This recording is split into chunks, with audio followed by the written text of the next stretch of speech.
Alright, so when I remember Nnamdi Ambros, where Blord pay 500,000 to get my noodles, I don't send Nnamdi Ambros 50 naira. You understand? And this is the remark.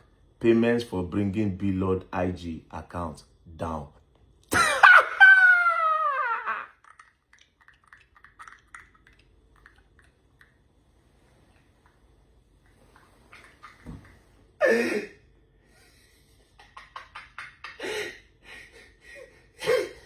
Oh boy. Wait.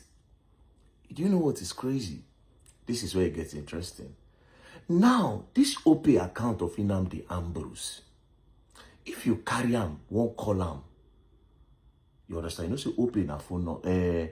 Yes, OP na phone number. Carry the phone number, go through caller. If you dial him, you go see reach forever Blord. So now Blord account in pay that money too in the name of Nnamdi Ambros. So actually, I just paid Blord 50 naira for bringing his own account down. Genius.